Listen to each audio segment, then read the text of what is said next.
एक कुटुंब उद्ध्वस्त झालंय. एका 5 वर्षाच्या चिमुकलीच्या डोक्यावरून वडिलांचा हात कायमचा निघून गेलाय. नागपूर जिल्ह्यातील कळमेश्वर तालुक्यातून एक हळहळ व्यक्त करणारी घटना समोर आली आहे.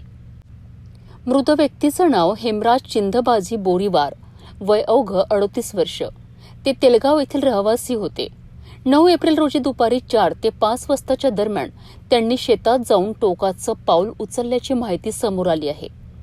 घरी न परतल्यामुळे कुटुंबियांनी शोध घेतला आणि शेतात झाडाजवळ त्यांना जे आढळलं ते हादरून टाकणारं होतं. ही घटना समजताच परिसरात शोककळा पसरली आहे. केडवत पोलीस स्टेशनचे अधिकारी तात्काळ घटनास्थळी पोहोचलेत.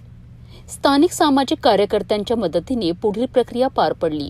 त्यानंतर मृतदेह सावनेर येथील शासकीय रुग्णालयात नेण्यात आला, जिथे डॉक्टरांनी तपासणी करून मृत घोषित केलाय. या घटनेमागचं नेमकं कारण अद्याप स्पष्ट झालेलं नाही. पोलीस सध्या सखोल तपास करीत आहेत.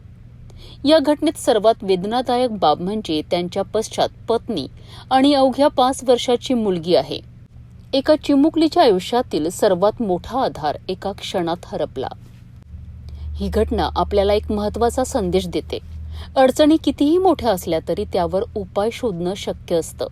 अशा वेळी कुटुंब, मित्र आणि तज्ज्ञांची मदत घेणं खूप गरजेचं आहे.